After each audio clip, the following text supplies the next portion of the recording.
that technologies are getting better and better and better. And we've seen that in our own lab. We're using more extensive next generation sequencing. So if you have more reads and more depth of reads, you get cleaner data.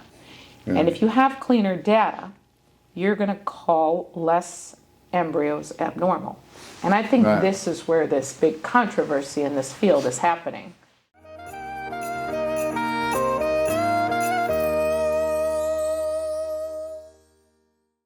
Welcome to the Dr. Gil Show. This is where we talk about medical matters that matter to you.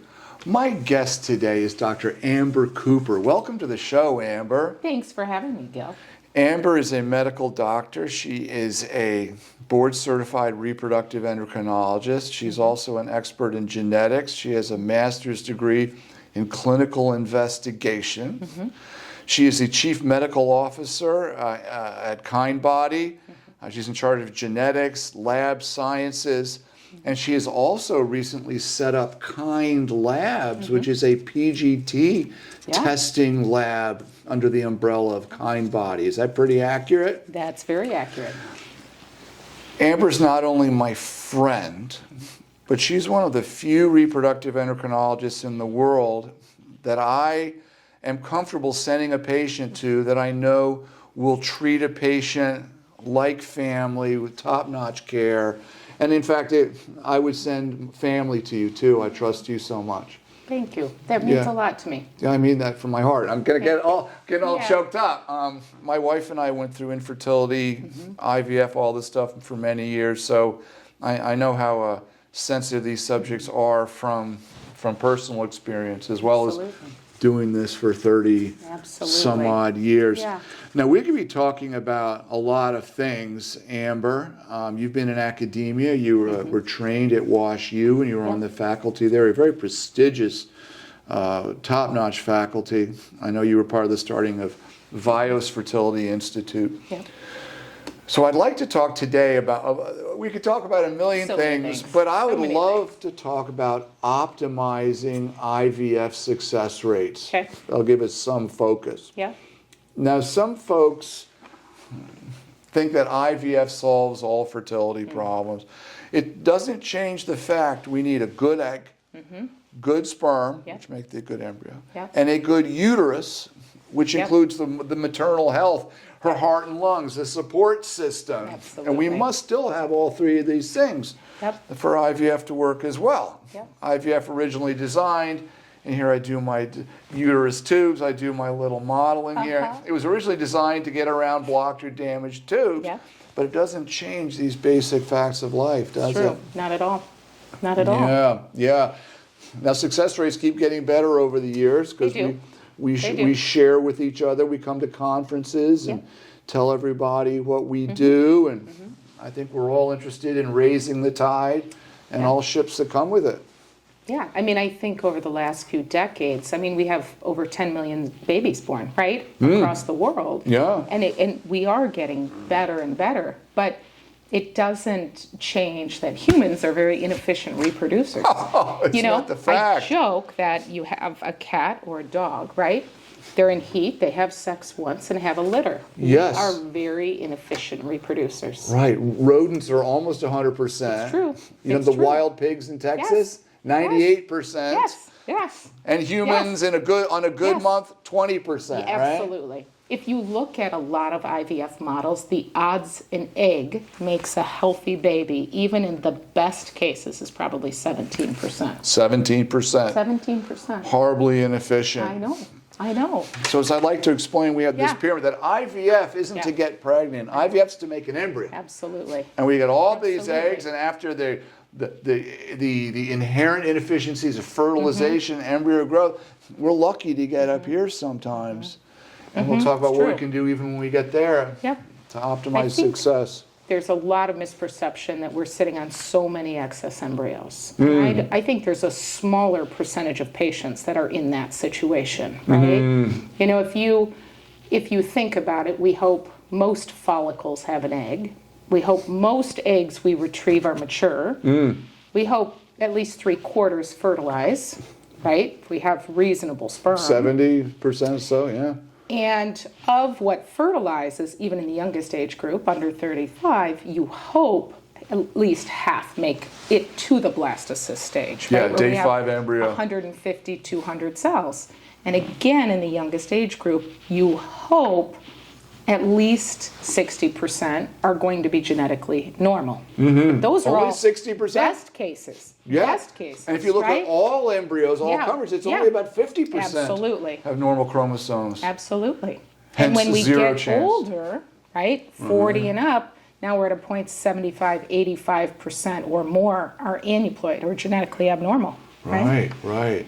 And there's the occasional gut-wrenching phone call, gee, Mrs. Yep. Smith, Yep. none of your embryos Yes. have normal chromosomes. Yes. What a Yes. kick in the teeth. It's and it's It's just awful. awful. Yep. And there's not much we can do about that, and we'll It's true. talk some more about that. So let's start. We have a couple. We've determined they need IVF for whatever reason. Obviously, we want to be successful. What are the things that you do before we even go for the eggs and the sperm to optimize the health of the couple so that this process has the best chance of working? What are things you might look for? Well, I think there are the things we cannot change, which is age. And obviously age of the eggs is a strong predictor of IVF success. We put a lot more pressure on the age of the egg than we do age of the sperm, right? Men make sperm every day of their life, And right? it starts to decline in the 50s, Absolutely. where women's declining in the 30s. Absolutely. Right. Absolutely. So we can't change our age, right? We know that. We want to look at quantity of eggs to predict success. We cannot change quantity, right? So then we start to think about, can we change quality outside of age? That's a big question for women, right? Yeah, you see these ads for supplements. You do. It's almost overwhelming at times, you know, and Yeah, I you think it's a very vulnerable patient population, right? They will do anything to help egg health, right? Fertility and cancer patients. Absolutely. Very vulnerable and desperate. Absolutely. Absolutely. Right.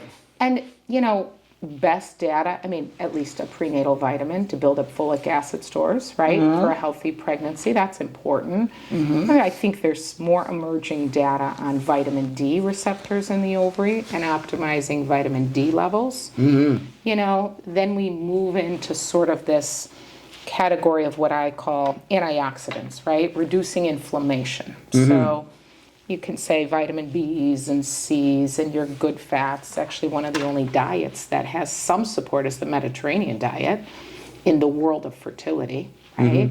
Because of the antioxidants.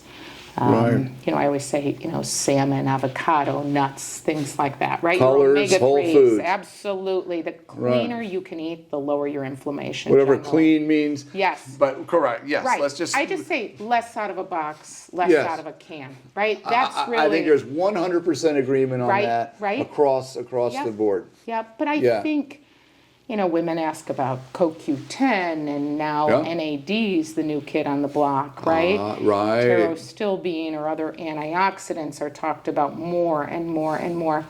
You know, I've had thousands and thousands of women on these supplements over the years. I see so many women with low egg pool reserves. Right.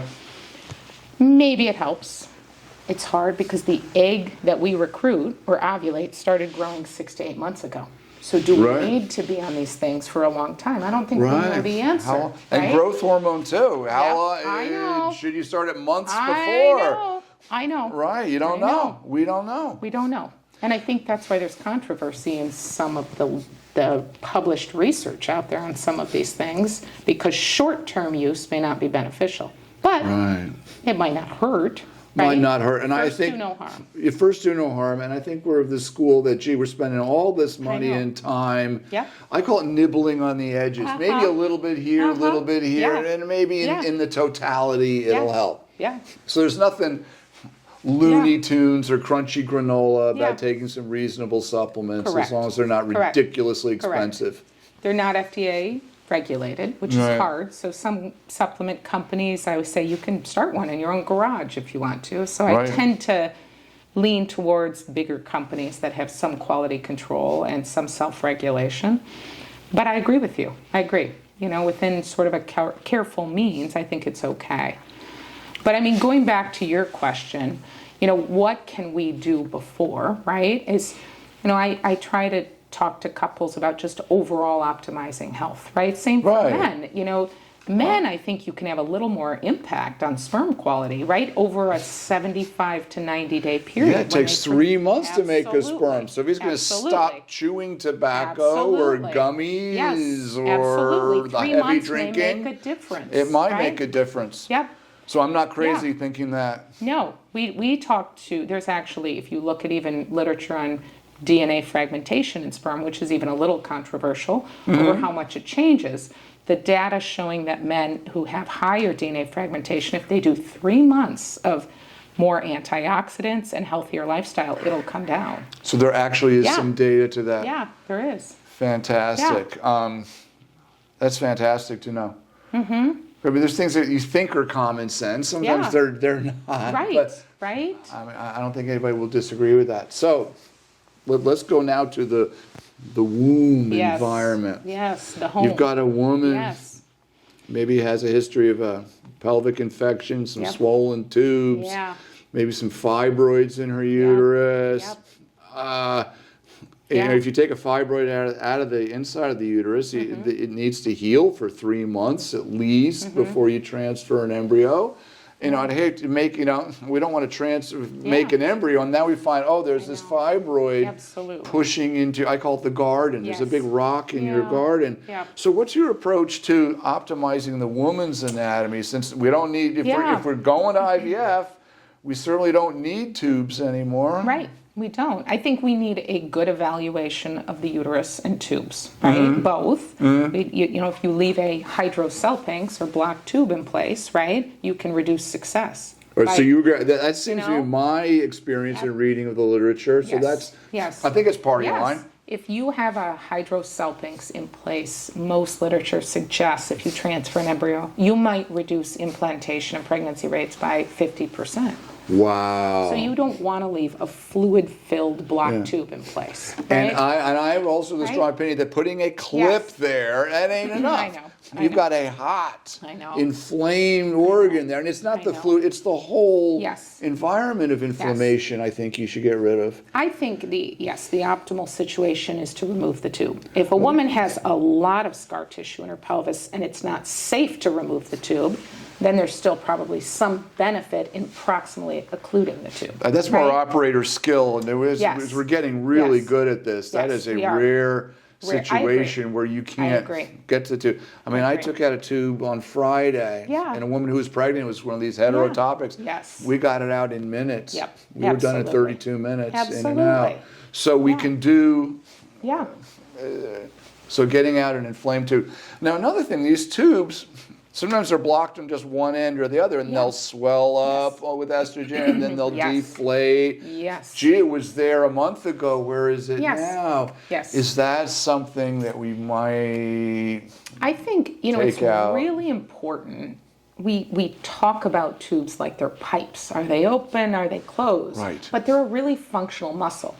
And I often say, listen, the tube is like my finger, right? It's about the length of my finger. It's about as thick. And if we slice it in half and look at it, it's a thick muscle with a pinpoint lumen. So if you think about the inside, it has little cilia that bead. It makes fluid. It has to, it has fimbria that has to pick up the egg. It has to hold the sperm there waiting for the egg. And then it has to move the embryo the other way. It has to reverse. So there's hormonal changes to how a tube functions, to the fluid it makes in the lumen, which is why we see fluctuations during stimulated cycles. It may appear and disappear, and that still may be a problem, right? And so you can have dysfunctional tubes that may contribute to infertility, right? Yeah, and there's the occasional rogue tube. You put an embryo in the uterus and it sucks the embryo up there and you get an ectopic. And I see it more than 1% of the time. I know. I do too. Maybe it's 2%. I don't know, but it can happen. It absolutely. I always say the embryo has to decide where it wants to implant. And if it moves into the tube, it can implant there, right? And so there is some interesting theory that it might be more of an aneuploid embryo sometimes that might move into the tube. I don't think we have good research to answer this question. And in the real world, I've heard arguments that ectopics may Yes. more be likely to be functionally strong I embryos know, because it could they want stick to in a implant anywhere. They'll stick anywhere. I know. Like I know. those, like grass that grows in the Yes. cracks of the sidewalk. Yes. It will live. Yes, it will. Right? Right. Well, I mean, think about it. There's been Life. reported ectopics outside of the uterus or tubes, right? Abdominal ectopics. How does that happen? Ovarian ectopics. How does it stick out there? I know. Sticks to the bowel. Yeah. Isn't that crazy? Yeah, it's a strong embryo. The placental cells are invasive. I always say, they're almost like Pac-Man. They dig right in, and that's what happens. The placenta is a pretty powerful organ. It really is. And we're going to get this to the end, how to improve the uterus. Yes. If it can stick out there, Yes. why can't it stick to a Right? even okay uterus, right? We don't know a lot about implantation. I think it's a big need in this field for more research in implantation. We don't know the proteins that are upregulated or downregulated. We don't even know how big the window of implantation is. Right. Traditionally, it's a 2-day Yes. window after Yes. ovulation, about 5-6 days after ovulation. Yes. We talk about it all the time as Yeah. if it were Yeah. proven. Hours. Is it really, how small is it? Is it a few hours? Is it a day? Is it 2 days? We think it's bigger, right? Probably.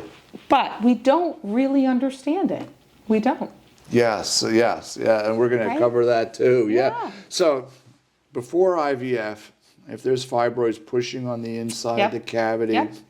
big space-occupying fibroids, these things can be as big as cantaloupes, Yeah. watermelons. It's true. I'm of the opinion, well, while we have some time, while we're Yeah. still making embryos, we can go ahead and improve the anatomy and get it ready and Yes. healed. Yes, and ready to go. I agree with that.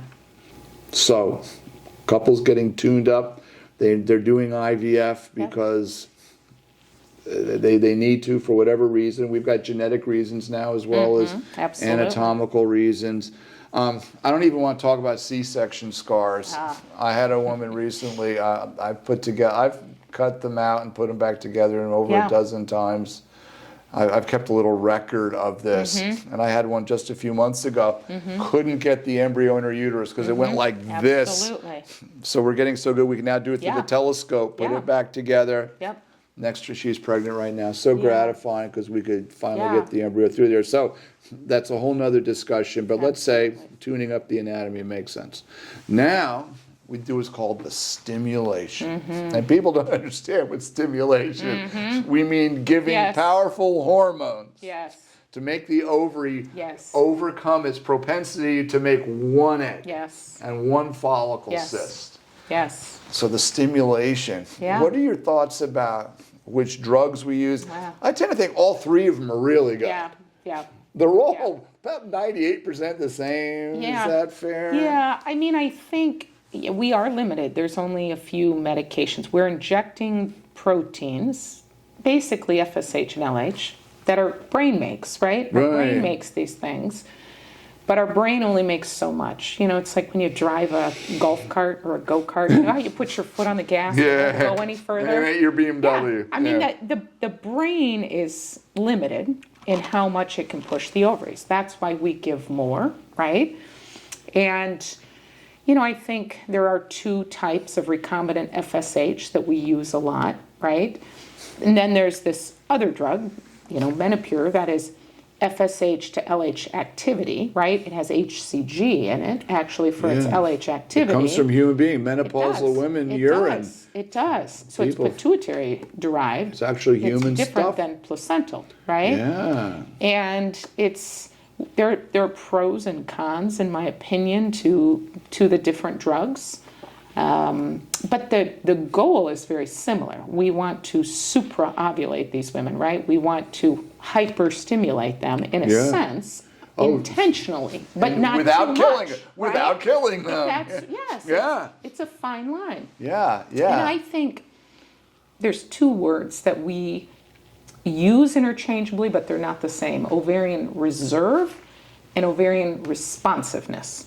And those are two very different things, because you can have a woman who her ovarian reserve, AMH, antral follicle count look high.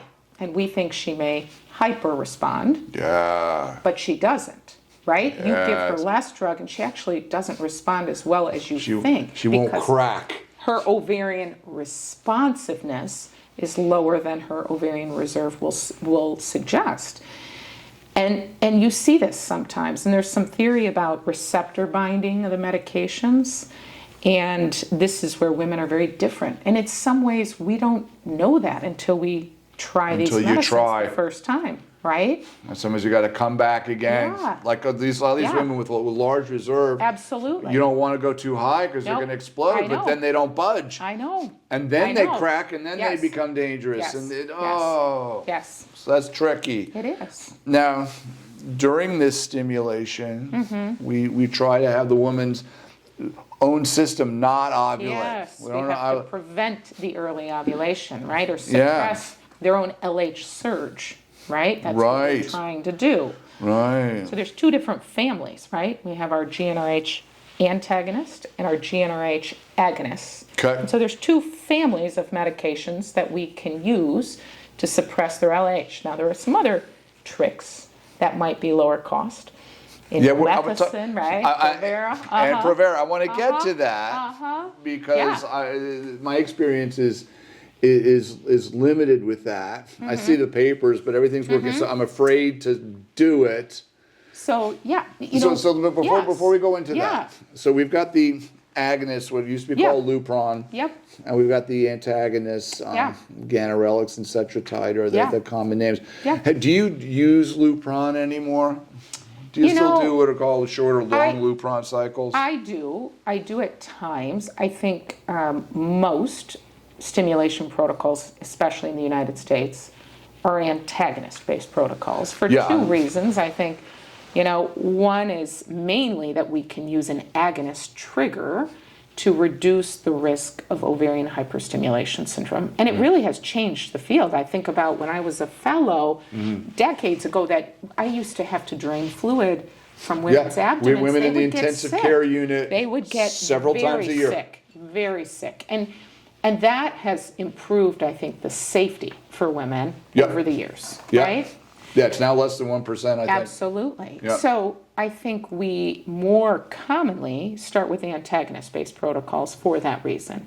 Yeah. We also, as a field, are freezing embryos more, right? The fresh transfer has reduced significantly over the years because that can also contribute to ovarian hyperstimulation. Sure, and that's a nightmare because they're hyperstimulated because they're pregnant. Right. And now they're pregnant and you Correct. can't, you have a pregnant patient now. And those are scary things, that really sick patients with a very desired pregnancy that, I think there's still a place though for fresh embryo transfers, that's my belief. Sure, we still do them from time to time. There are some centers that don't do any, right? Right, so the freeze all the time. I think most of our cycles, especially if there's genetic testing or other reasons, but there's still a place. In my practice, I would say in the 5 to 10% range are still fresh transfers. Yeah, there's some people for money or speed or they're young Absolutely. and they just want to get going. Absolutely.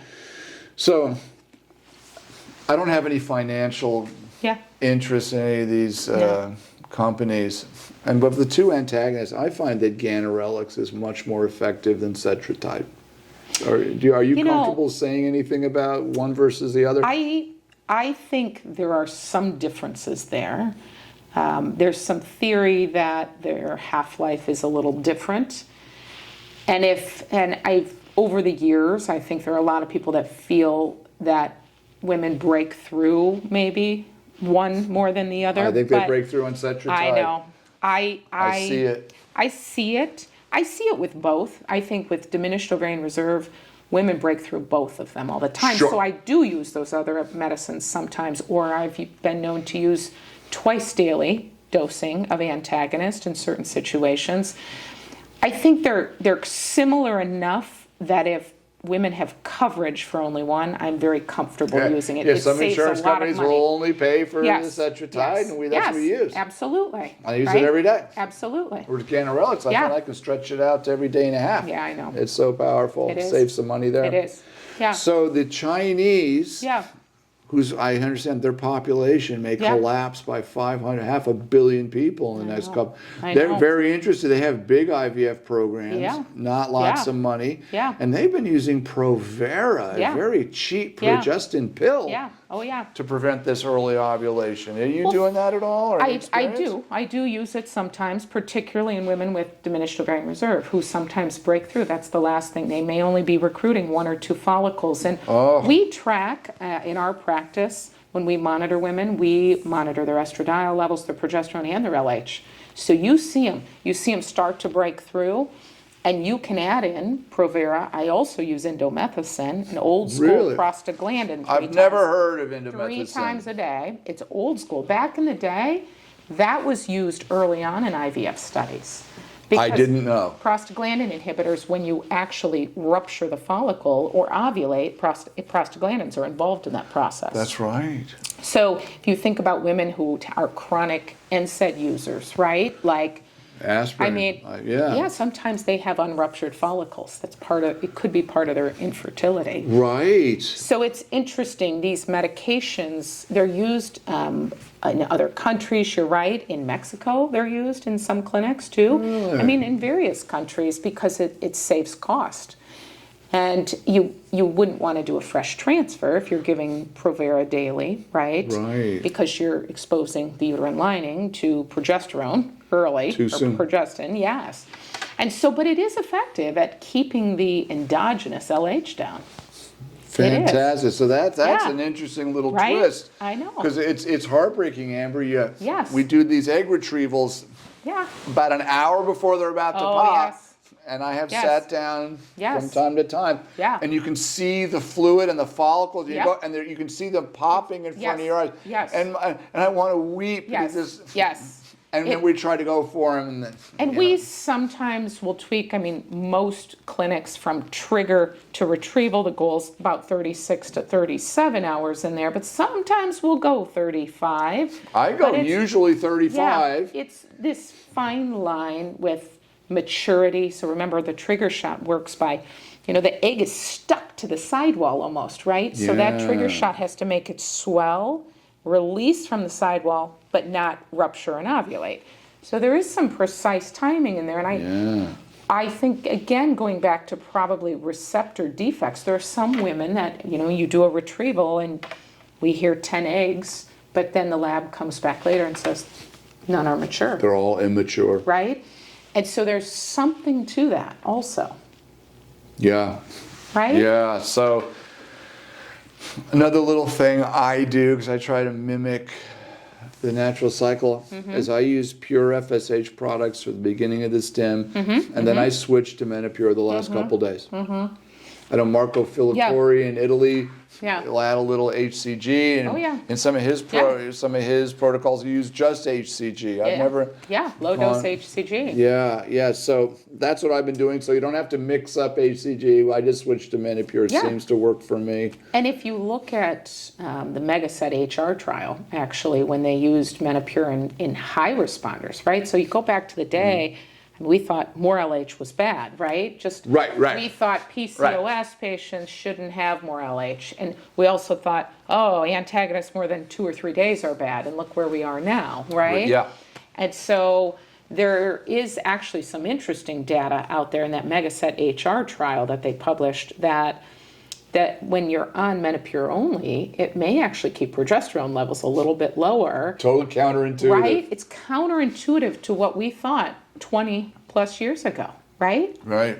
Which is interesting. And it's probably because, again, endogenous LH might be different than the pituitary-derived HCG that's in there, right? That's why also some practitioners use low-dose HCG in that situation. And the question is how many units, 10 units, 100 I use. And is it worth the hassle? Yeah. So it is interesting, and we are in such a different place than we trained, right? Right. So Amber, final topic in the stimulation and the preparation of the ovary to retrieve the eggs is this trigger shot. A woman ovulates normally, but the brain sends down a volley of two hormones. Maybe the most important is LH, something called LH. And we do the same thing. We send down a volley of LH activity.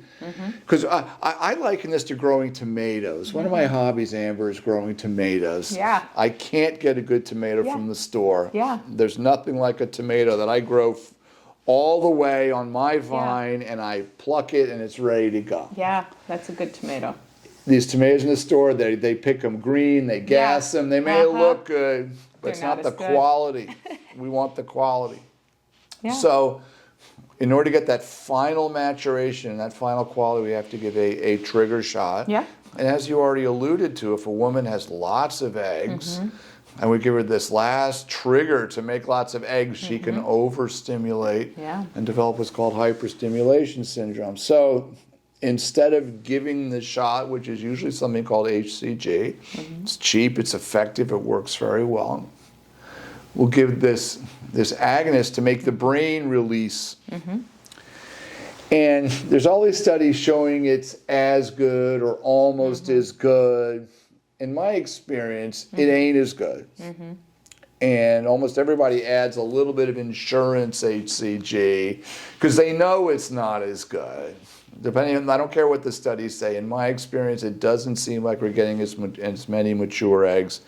So how do you walk this tightrope, Amber, between overstimulating but disappointing our patient with too few mature eggs? It is a tightrope, and I think I always say we have two jobs. We have to keep women safe and try to give them the best outcomes. Safety first. Safety first. Yeah. So I think safety is still very, very important. And so, I still do a good amount of Leuprolide or Lupron-only triggers. I think there's some interesting thought behind how it pushes FSH and LH in the brain. So sure, they both come out. They do, and so there is this concept, and I think Mitch Rosen published on it, that this whole boost, we call it now. Do we give a boost of FSH if we use HCG, which is a whole other thing. We call it the boost, right? So it's an interesting thought that, you get both FSH and LH in that situation. And once we start giving HCG with it, sometimes I think, well, we might as well just do HCG because even in small amounts, it's still going to last. It's a longer lasting trigger, right? Right. I'm with you in the sense that there are definitely women that get better egg maturity with HCG sometimes. So we lean that way. But I think safety is so important in some of these women that it's walking a fine line. It's difficult.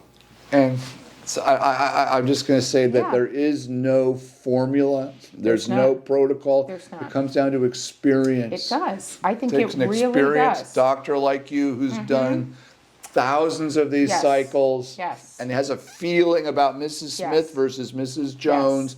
You can just feel some way they're going to hyperstim. I can feel it. Yeah, I think sometimes you can watch, and it's helpful to look at the images, right? And and look at how many little follicles are still there. While we want the big ones for egg maturity, how many little ones are there still predict more hyper response. You see a lot of little ones there, right? Yeah, That danger, may Will happen. Robinson. Yeah, I think we also need to look at their baseline LH because the lower that is predicts poor response to Lupron.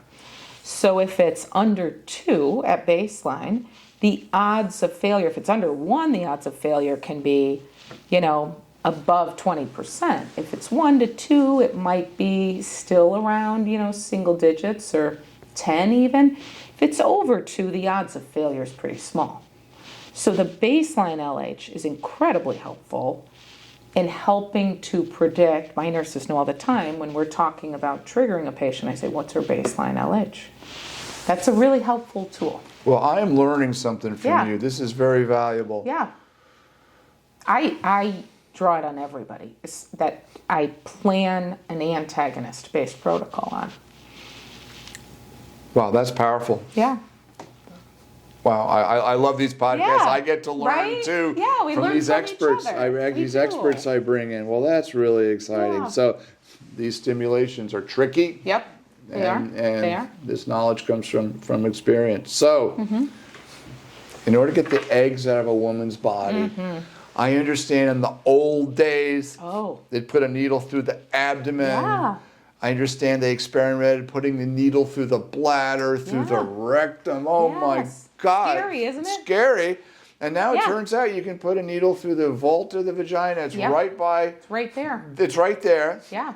And the vagina is tough. It is. Delivers babies. You can Yeah. make some Yeah, punctures it with the heals needle. very quickly, and it too. heals. And it's important. I mean, way back in the day, if you really think the first cases, they were through a laparoscope procedure. Yes, I to remember. try to go after the egg right before it ovulates. Right, we did One gift. Egg, one egg. And you'd have the incubator, know. they'd mix the eggs Yeah, and the sperm, and we'd put absolutely. them back in the tube Absolutely. right there. So now we can use a transvaginal ultrasound probe with a needle on it, right? Mm-hmm. Right. And it guides us. It's right there. The ovary sits right there. And it's the needle's often very similar in size to an IV, right? A big And IV. it's a transvaginal approach, usually one poke, and you can go follicle to You follicle. re-guide Yeah. it, just like the Absolutely. drilling for oil. Absolutely. You can direct it. Yep, absolutely. Yeah, so I'm kind of old school about this. There's two ways that people retrieve eggs. One is just with a long needle with a single, it's called a Yes. lumen. I know where you're going with this one. There's two lumens where you Yes. can Yeah, aspirate, aspirate suck the fluid and out, flush. and then flush and open it back up. Yep. And go in and out, in and Yep. out. What are your thoughts Uh-huh. about flushing follicles? Yeah. Maybe sometimes, Yeah. maybe routinely. Yeah. What do you do? Yeah, what's very interesting about this question is probably the first 10 years of my career, I was a big flusher. I'd use a double lumen needle. Now it's a little bit larger, so women can bleed a little more, right? Okay. Than the single lumen. Now, I mean, and I used to think we've got to flush and flush and flush to get that egg, Okay. right? There are occasional cases that I think probably flushing does help. So I do on occasion still. Especially when But there's low numbers of low follicles. numbers, And low you want numbers. every egg matters. Low numbers. And so, or you've aspirated, and you can aspirate or empty the follicle and wait for a minute and it'll fill up a little bit in front of your Yeah. eyes, and you can aspirate it again without Yeah. flushing. Right. I struggle sometimes with the concept. There are providers out there that flush through a single lumen. I always feel like when you do that, the egg might be somewhere Yeah, stuck in the transit, needle. yeah. And now you're pushing it this way and that way and this way and that way. Right. So I don't like that very much. So over the years, I've found that it may help women's pain and discomfort and bleeding risk with a smaller needle sometimes. So I tend to like the single lumen, and I tend to flush less and less. I'll aspirate and I'll wait before you seal that tube again, Right. and it'll fill a little bit, and then I'll aspirate again in Right. the next tube, and I'll wait. My embryologists are pretty quick to tell me. Yeah, I'm listening. Right? And one egg, we got an egg. All right, then I'm moving Boom, on. you Right? move on. And I know we got that egg. That's the best part, is the teamwork with your lab, right? They're Yeah. right there looking under the microscope as you hand them tube after tube, right? Yes, yes. You know, another question is, if you have to flush a follicle over and over and over to get it, is that inherently a bad egg? Was it stuck so Absolutely. tightly Yep. that, you got it on the count, but is that Yep. going to develop into an embryo? Right, because for the egg to mature, it has to swell and separate from the wall. Yeah, this granulosis need to Right. dissolve. Right. And it should so come if out we're easily. going after something stuck to the wall, it's probably more likely going to be immature, right? Right. So, and it's now then very controversial about maturing in the dish versus being mature when it comes out, right? Right. Yeah, and I will certainly tell you that Yeah. when an egg comes out maturing, what's called an M1, Uh-huh, yeah. that they do, Yep. and when they do mature over the next few hours, Yep. they don't do as well. Yes, and so it's interesting. We tend to tell women, hey, we had this many eggs and this many were mature, and we put them with sperm. we use the word mature, in my opinion, in a way, what we're saying is the nucleus broke down and we can spit off a polar body. Right. And we can put sperm with it, right? Right. We can't really assess cytoplasmic maturity. And this is tricky because, one of the things I always say is the egg is huge compared to the sperm. Huge. And the sperm drops its DNA off, but the egg has to have all these proteins in the cytoplasm to line up the chromosomes and help them divide normally. I call it the machinery of life. It's true. Yeah. It's complicated. And this is some of the theory where supplements might help in the cytoplasm. But we can't really assess cytoplasmic maturity very well. And I think that's where we're going to see more artificial intelligence come into play and more pictures of the egg and, maybe it's light refraction and other things. Who knows where we're going to be in 5 years. But we can't assess that maturity well, right? Right. So let me just go back to the double lumen. I tend to flush, especially on women with very few eggs, older women, only a few follicles. I'm going to try to get every egg I can.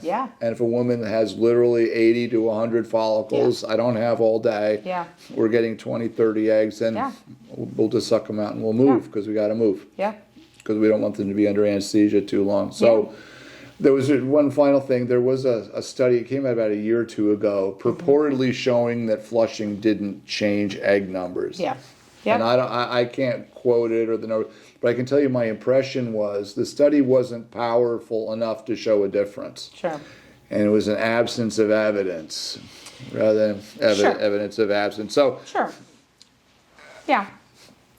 let's just say when there's fewer follicles, we do what we can to try to get those precious eggs. I think we all would agree with that. I mean, and that's why I think there are mechanisms that follicles almost flush themselves by waiting until they fill up a little bit. They jump. In some way, they just jump out. They do. You poke it, you suck it out. There's the egg. Absolutely. Big, fluffy. Absolutely. And it comes out with all those cells around it. I always say it looks like a sun, right? Oh, that's nicer. We say it looks like a booger. Oh, really? I use sun. I like the sun. I'm going to change to sun. And in fact, my nurse can even see it in the tube. Yes. Yeah, there it is right there. There's a little sun in there. I'm going to change that. So continuing on, the next phase is what happens in the lab, what's called culture. Yeah. For a long time, there was an argument that if the guy's got great sperm numbers, you should put 15,000 sperm on top of each egg and let him have a party. Turns out it was a lot more steps and time in the lab. And you'd occasionally get poor fertilization or zero fertilization. And after a few of those, and especially when you have an embryologist that can do this ICSI procedure, which means they've got a needle on an assembly line and they can separate the split. The fastest sperm win. They can select the winners. They can inject one into each egg and get better fertilization. And we've essentially moved, I think, to all ICSI. I think most clinics have. Just for workflow. It's a really interesting, workflow is a huge part of it. Workflow in the lab, your processes. Also, it decreases the odds two sperm get in. Because that's polyspermy it's called. Yeah, and that's one cause of abnormal genetics, right, in an embryo. This theory, though, that we might be picking the wrong sperm, right? Is there some sort of natural process when you put thousands of sperm on an egg? Right. Now, the other piece to this is in order to do ICSI, you have to remove those healthy cumulus cells that are around. You have to strip it. The egg. You have to strip it. And I think that workflows have moved towards stripping too early. Yeah, we strip immediately. And some labs do. Now, we've moved away from that again because we found internally that if you strip 2-3 hours after retrieval, that we actually might be helping that cytoplasmic maturity and embryo development. So this is an internal data. Secret. I'm sharing secrets. Not peer reviewed, but that is exciting and it makes sense. It makes sense. And so we've done this, and we've done both, and we've moved towards more delayed stripping. Yeah. It's a workflow that your lab has to adjust to, but it actually is okay because they're not going to ICSI. There's this, right? They Until usually, 4 hours later anyway. Correct. Correct. So they just adjust to stripping before ICSI. Oh, I love it. Yeah. That's another incremental improvement in this amazingly complex process. The tiniest of changes. Think about it. If you improve pregnancy rates 5%, right? Right. Think of how many more children are born over the years, right? Yeah. Small changes matter in what we do. And we've seen incremental improvement over all these years. It keeps generally just keeps going up. Absolutely. I want you to call me after you do that in your lab and tell me what happened. No. I would love to find out. You know, I wasn't going to talk about this. Is completely out of turn. I have I was going to do this in order, Amber, but it has affected. We have noticed, and I see it in what's called SART data and CDC data from around the country, that there was an increase in miscarriages during the COVID epidemic. Yes. We've seen pregnancies fail. Yes. We did everything right, genetically tested, beautiful fetus. Yeah. And they come in at 8, 9, 10 weeks and it's dead. I know. And nobody's talking about it. I know. Nobody's talking about it. I think that there's two pieces to it. There's something post-COVID exposure that probably changes our immune system or inflammation. Okay. And we can't put our finger on that. And I think, one of the things, the immune system is one of the most powerful systems in our body and probably one of the most poorly understood. Oh, it dwarfs endocrinology Absolutely. in complexity. And if you think about it, an embryo is really a foreign body, right? At best, it's a 50% It's 50% match. foreign. At best. And that's assuming there's no donor egg involved. And if I put a kidney in you that was only a 50% match, you would reject the heck out of it, even probably on immunosuppressant drugs. Right. Pregnancy is a really powerful thing, right? So when an embryo invades, our immune system has to step back. Right. And progesterone is probably a big driver of that. But there's something going on, I think, post-COVID. Now they see it in the cardiovascular world. I'm married to a cardiologist. Right, so you're hearing these stringy clots. They're seeing things, they're post-COVID and in blood vessels that they didn't see before. Yeah. They're seeing these thrombus clots. They're seeing things. They're getting more inflammation, I think, in the vessels. So I've seen it too post-COVID. I don't know that it's directly the endometrium or what it is, but I attribute it to some immunologic change. Well, I think we're seeing it equally in vaccinated and unvaccinated women. Yeah. In my part of the country, a lot of unvaccinated. I don't see that it made any difference. Yeah. And clearly these ACE2 receptors in the lungs, where it gets in, the endometrium is chock full of ACE2 receptors. So I think this might be direct viral I think so too. attack too. I think too. So that's something that affects IVF success. If your goal is a live born, higher than anticipated miscarriages fall in the mix. Yeah. So let's say we'll follow up on this. Maybe that'd be another interesting podcast. I went there. I wasn't going to do it. It's okay. I think we need to talk about it but more. I did we do, right? Yeah. Other question. Like I mentioned these numbers in the beginning.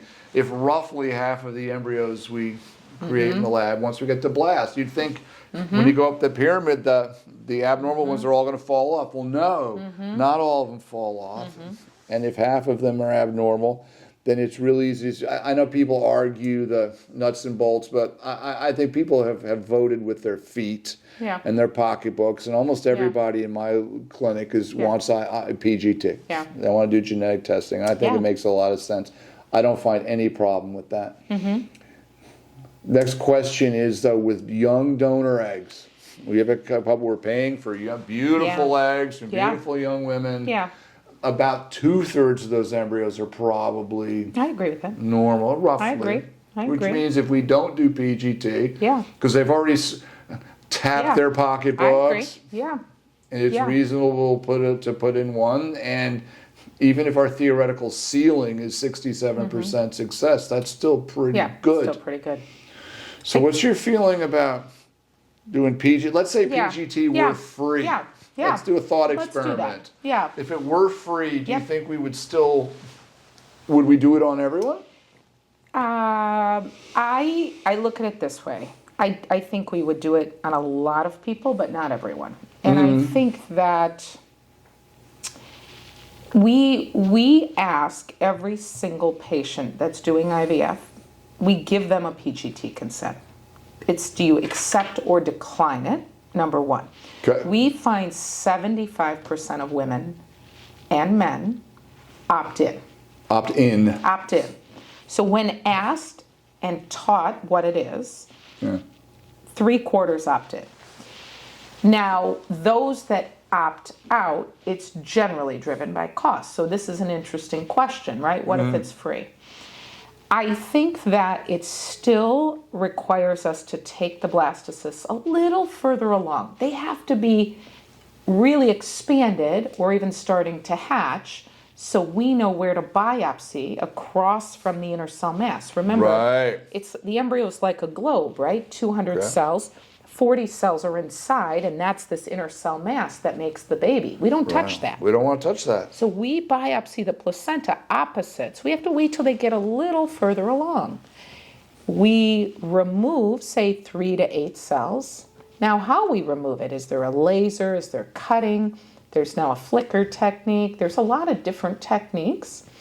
We don't think it hurts the embryo, right? There's a lot of data showing Doesn't safety. seem to. Or Doesn't seem day to. 3 embryos, clearly Right? it hurts them. Day 3, because there's only maybe 10 8, cells. yeah. And we're pulling 1 or 2 out. That makes more sense. Sure. When there are 200 cells, but every now and then there's a patient where we think they're just a little more fragile. It's really interesting. And certainly some eggs You are see it. fragile. You see it. They go to ICSI and it falls You see apart. it. The other side to your question is, if you have frozen donor eggs, now you've thawed that egg, created the embryo, now you're going to biopsy it and freeze it again Right. and thaw it again. And there are some programs that have reported on frozen donor eggs. If you take them to blast and do PGT and freeze them again and thaw them, it's a little bit of a reduction in Yeah. success. I call it takes the shine off of it. Right? It's hard to measure, but Right. it's probably there. Yeah, it's there. And I think somebody, I want to say maybe Donor Egg Bank USA, published on that a little bit too. So that's one place, if they're young donor eggs, that we may not use it as much. You know, I look at when women are under 35. We use 35, you know, I remember turning 35, I waited for the ceiling to fall in on me, right? I'm geriatric. We use now. these mean terms like advanced maternal age, advanced reproductive age, and yes, in billing and coding world, geriatric. Geriatric. I hate So those offensive. words. Offensive. So, but we see it. You know, pregnancy rates are like this, and what do they do after about 35, 36? They do this. And what Yeah. do miscarriage rates do? They do this. Yeah.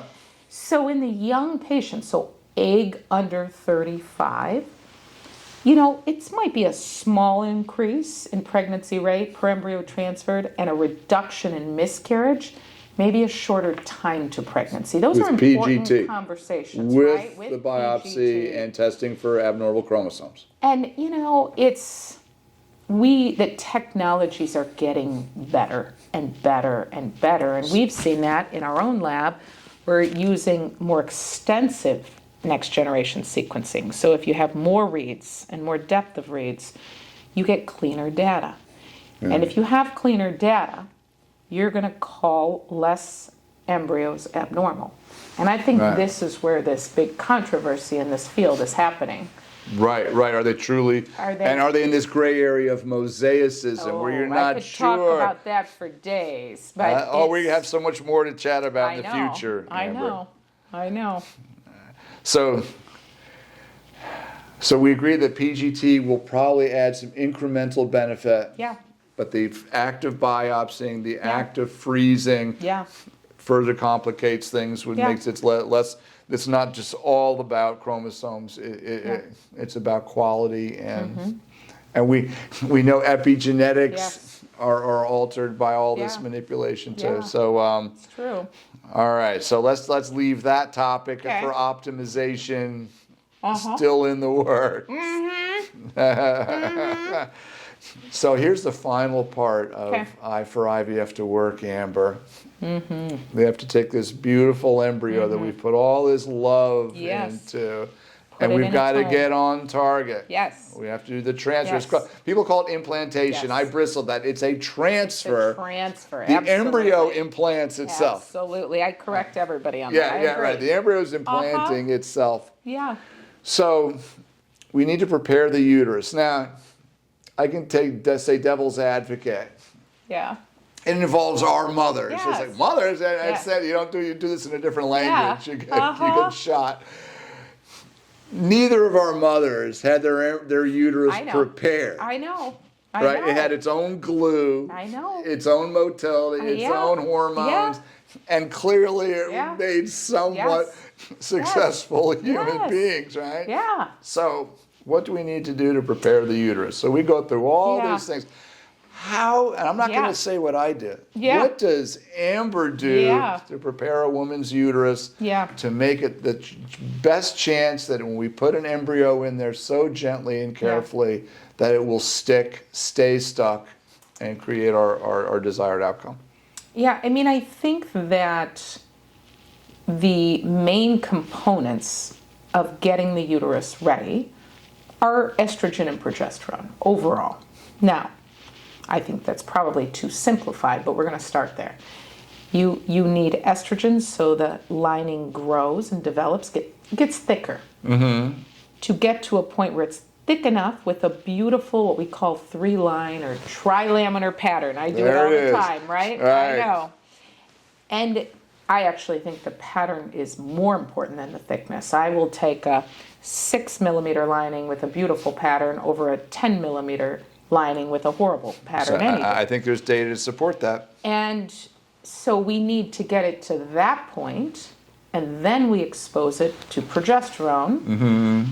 And actually, when you expose it to progesterone, it becomes secretory and it actually compacts. And there's actually data to say if it doesn't compact by at least 15%, it might not be ready. It's interesting because most people don't measure the lining anymore after exposure to progesterone. I actually look at it at retrieval. Yeah, I talk I about know. snowy edges. Yes, I do talk too. about I do too. Yeah. And, you know, then we have to transfer the embryo in the appropriate window for implantation, which generally is for most on the 6th day of exposure, right, to progesterone. We consider the retrieval day 0, right? Right. And so it's 5 days after that. So, you know, you have to get it ready in this way before you transfer it. Now, there's some very interesting theories happening right now. If you take most frozen embryo transfers for a moment, because we said earlier that that's where we are as a field, right? 85, 90, 95% of transfers are frozen embryo transfers. Right. They're thawed, so we have to prepare the uterus Yes. as Separately. a separate event. Yes. So the standard in the field is what we call a hormone replacement cycle. So we give estrogen either orally or vaginally or by patch, right? We can do different things. Or injection. When we can't seem to make it work, right? And if you think about it, in our natural cycle, our estradiol level only gets to a couple hundred, right? And it should make beautiful lining. And some of these women, we take them to the thousands. We still can't get that lining to grow. So it's not just me. It's not just us. We might give too much, and then we give it vaginally, and now they make more cervical mucus, and now the fluid goes in their uterine cavity, right? So there's this theory now coming down the pipeline of more, we like to call them modified natural cycles. Because the ovary probably makes other things to prep the uterus that we're not giving. Yeah, I trained in know? a program that loved relaxin. Yes, oh, right? Oh, the relaxin Right? side. That's also Yes. made by what's called the Yes, corpus luteum with the absolutely. progesterone. And it's not just estradiol, it makes estriol, estrone, vasodilating substances. Yeah, angiotensin, vasopressin. Right? It's a whole soup. There's a whole chart of things that the follicle makes initially and the corpus luteum makes. So the new published data that's come out now says in more natural cycles or modified natural cycles, you might have a reduction of high blood pressure at the end of pregnancy. Right. Now think about women, and again, keeping them safe, because we've talked about that a lot today. If we can reduce, say, preeclampsia or eclampsia. That's severe high blood pressure problems. And it maybe that will help, then we may start moving towards that. Now, I can tell you today, as compared to 10 years ago, I do way more modified natural cycles. And let me explain what that is. Yes. That's where we give a medicine, usually something called letrozole. Yeah. We encourage the ovaries to ovulate, make a couple. Maybe a couple. Yeah. So that so there's kind of a supercharged, optimized cycle. We'd be confident that the ovary is making the estrogen. Yep. We'd be confident the timing of the trigger is perfect because we can do our usual trigger 6.5 days later. Yeah. But transfer. There's a downside too, because the downside is occasionally women ovulate early. Occasionally we have to cancel those cycles. And they're ready for transfer when our embryologist is gone. Yes. So only big programs. Only big programs. Now I'm lucky that we are a continuous program, so I can do it more often. The lights never go off in your lab. Right? They never go off. That means we always have embryos in the incubators. But it is harder for smaller programs to do that. That's why they batch, because they don't have a lot of embryologists that can be there 7 days a week. That's me. Right? That's 365 days a year. Right. So those cycles get tricky, and couples get frustrated. Women get frustrated if they ovulate. They may have planned to take off work. And, it's disruptive to everything.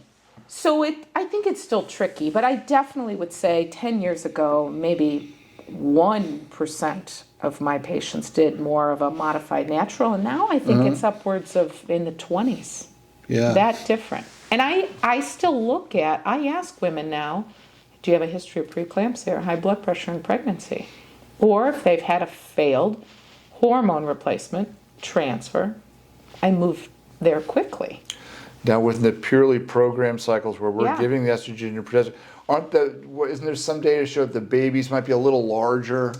Yeah, so it's not clean. There's pros and cons to both. It's interesting because that might be more, that data lingers in the cryopreservation world. Right. Is that more in the freeze and thaw? And it was never quite really dramatic either. It was never. We're talking like it was statistical grams. significance, not clinical significance. That's still very much debated. Right. Actually, my fellowship thesis back in the day was all about looking at outcomes, and was it the technology or the actual underlying infertility? When we see these differences in outcomes, we tend to blame technology, right? Right. And if you can control for some of these things, so if you look at outcomes in spontaneous conceptions in the non-infertile, right, or fertile groups, and you look at outcomes, or you look at IVF outcomes in patients that maybe are doing it for other reasons, right? Mm-hmm. And you really look at all of these things, it's probably more the underlying infertility than the technology. On average, they're sicker. Yeah. On average. Not that any one person is average, but looking at a data set, you can say that. Yeah. Interesting. So you're doing both these program cycles and these modified natural cycles. Absolutely. Now, what do you think, if you could do either one, the lab's open, same embryo, do you think one inherently, and assuming they're not in menopause or ovarian failure, they can still make some eggs. Yeah. Do you have a gut feeling that one might be a little more successful than the other? It's funny, I find myself, if you would have asked me 5 years ago, I wouldn't have probably felt, but I've watched now so many patients who failed frozen embryo transfers get pregnant with modified naturals. I think there has to be things that the ovary makes that we don't understand. Yeah. So they are just trickier though, and they are more cost for patients because they may even still have to add medicines to prevent them from ovulating. Sometimes the ovaries want to ovulate before the lining's ready, right? Right. And they are canceled more. Right. And you may have to bring your staff in on Saturdays and Sundays, which is tricky too. Like you have to go when the ovary's ready, you know? Right. So there are pluses and minuses, but in a perfect world, I find myself moving that direction. I feel the pendulum is swinging a little more towards that direction. Yeah. And, and there's some selection bias. Who are you going to do that with? Well, the women that have failed the pure estrogen progesterone program cycle, well, they're going to go over here because they failed here. Absolutely. Right? So, there is bias there. Yeah. So Amber, so now we've talked about the hormonal preparation of the uterus for a thawed embryo transfer. Let's talk about the physical preparation. I'm going to just be quick here. I'm going to reveal my biases. Yeah. A lot of doctors will just put a tube in the uterus, fill it with salt water, and say, "Hey, it's open and smooth, good enough." Yeah. And I would argue that you don't see little polyps, you don't see little problem, you don't see little lesions from a previous miscarriage or placentation or where pregnancy was, and you still can't do anything about it. Whereas if you put a telescope in there called a hysteroscope, you can see it beautifully. Yeah. And if there's any boo-boos, that's what a lesion is. It's a boo-boo. You can scrape it off, you can remove it, and we can do it all in one shot more accurately.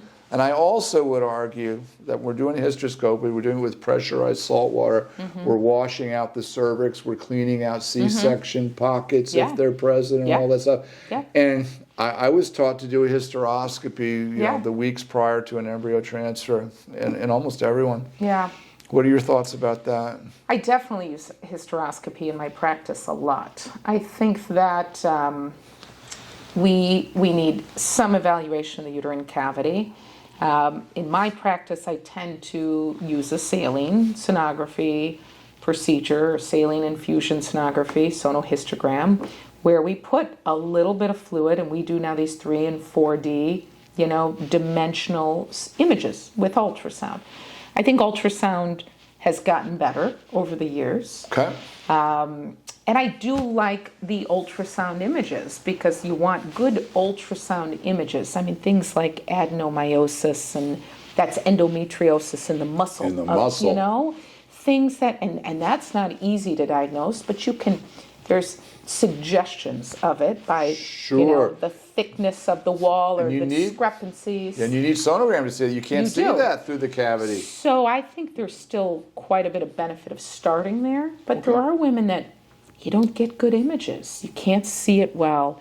There's, you know, it's a little thicker, that you don't like the pattern, or they failed transfers.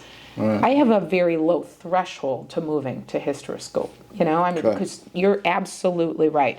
You can see it. You can see that, oh, there's this area where there looks like there's more inflammation, and I'm going to do a little biopsy there, right? I'll just scrape it off. I'll scrape it too. I tend to, I always worry about, I take care of so many women with scar tissue. Right. That I worry about too much of a DNC or a scraping. So I do prefer some selected biopsies at times. Yeah. But I do think it's very helpful to directly visualize what's going on in the uterus. So there's been this big talk about biopsying or scratching. I call it scuffing the uterus. A scratch test. A scratch test. And you know, the Dr. Larry Penny, who I bought my practice from, who has recently departed, used to do it on everybody, and one of the reasons I came to the Midwest and bought his practice, his success rates were spectacular. Way back then, almost 20 years ago, he hysteroscoped everybody, and you can't put a hysteroscope in without disturbing things a little bit, and maybe he somehow knew that if you go in there and scuff things up a little bit, it increases receptivity. Do you think that's real? I think there's something to, when you create an injury, you cut your hand. Right? What happens? Your immune system says, I need to send these cells in to heal that over. And I always say that we need enough of an immune system for an embryo to implant, but not too much. Not too much. So there's a balance, and I think we unfortunately talk out of both sides of our mouth when we talk about the immune system. Sometimes we maybe suppress it too much, right, with our extra medicines. But that the concept makes sense sometimes. You create a little local injury, and more cells come in to heal it, and they stick around a little longer. So I think there's something to it in some patients potentially. Right. Once again, our mothers didn't do this, right? but we're trying to optimize. But also that our mothers may have had a whole bunch of failures we never saw. It's true. So we're preparing the uterus. We're making sure we can get the embryo in smoothly. Yes. We've cleaned out the canal. We've practiced. Yeah. I call it the treasure map to the promised land. Yeah. We've done all this stuff. Yeah. And now there's a possibility there's a low-grade infection up there. And there's these various tests and at least one company that has this, you take a biopsy the month prior, you send it off and they look at what's called the microbiome. Yeah. And there might be something there, some kind of infection. How do you know if it's real? How do you know if it's actually affecting success? Maybe every woman is walking around with the microbiome up there that doesn't hurt anything. Yeah. And would it be easier just to give everybody some antibiotic that you're going to use anyhow? This is so tricky, right? And save the money and save the time. I know. So where do you fall on this microbiome testing of the endometrium, Amber? We have bacteria throughout our body, right? We do. We actually probably have more DNA in bacteria than we do our own cells. Yeah, maybe tenfold more. The bacteria are smaller than our cells. Small. Our gut's full of them. We have a lot of bacteria in the vagina. Now, the uterus is thought to be a more sterile place, obviously, than but not the vagina, absolutely but sterile. not absolutely sterile. Right. So there's good and bad, probably bacteria in there. Right. So there's probably a balance. I think there's room. I encourage women to use probiotics at times, right? Sure. And this concept of pro and pre. Pre is like feeding the good bacteria with fiber and things, right? Right.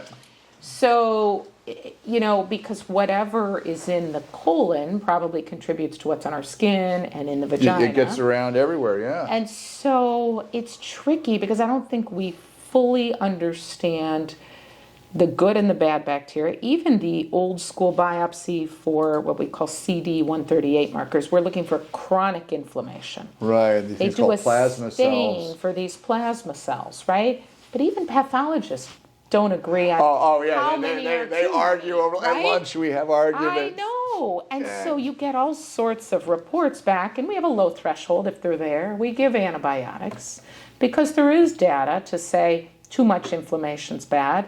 And if you have inflammation, it's probably due to bacteria, though it could be sterile inflammation, endometriosis, right? May have more white blood cells there.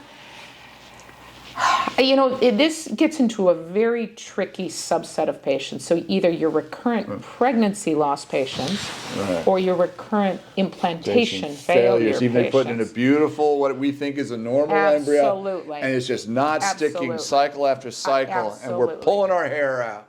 I will do a hysteroscope in those patients. I will do a biopsy for chronic inflammation. I do look at the microbiome at times. I will receptiva BCL6 testing, right? We have so little time, but I want to talk about that briefly. Yeah. And now this whole pendulum on the, endometrial receptivity assay, right? The two new studies, I did use it more, and I'm probably using it less because of the two studies. The pendulum's swinging away. Saying we probably still don't understand everything about that window of implantation. And my understanding, just to explain to the audience, we can do a practice or a mock cycle, take some of the tissue out that should be in this window, and by looking at the little pieces of messenger RNA, we can say is it right on time? And most of them are still on time. But some are going to be a little too far along. Some are not going to be. And we can theoretically make adjustments to this window in the next cycle. If it parallels it. Right? then make an adjustment, maybe Yeah. increase. But I think the most recent big study showed that doing it on all comers made no sense. Correct. There were 2 recent publications. One was more on all comers, first PGT tested embryo, and others where they had previously failed one, right? Okay. And both suggested it didn't help, right? So now, again, was that the wrong patient population? Maybe there's a small subset. It might Right. help. Right. We don't, I mean, who knows? I would say since those studies came out, I do less of that test. But there may still be a place for it, right? And as we learn more about implantation, there may be a place for these tests. I saw an abstract Yeah. yesterday on Yeah. the fluids, not from the tissue, but Yeah. the fluid. Boy, Yeah. that room was packed. I know. You always know hot topics I when know. it's not just standing know. room only. And I, I was know. taking pictures over the over the Yes. people's heads. Right? I mean, these Right. are the things we need, probably more and more non-invasive tests. Maybe PGT will go there where we don't have to biopsy an embryo. Maybe it's in the fluid around the embryo or the fluid in the cavity. Maybe it's in the fluid in the uterus or in the cervix, right? Right. Who knows where we're going to be in 5 years? All right. So clearly in Yeah. 2023, we don't know enough. I wish we knew more. And It's the one- hardest part of our job, It isn't it? really is. I know, not having answers for patients, right? Yeah. The why. Our toolbox is limited sometimes. Yeah. And the final thing, Yeah. I'm a big believer in cutting out endometriosis completely. It's a very difficult surgery. Yeah, Not many doctors do it right. yeah, I will not name yeah. names.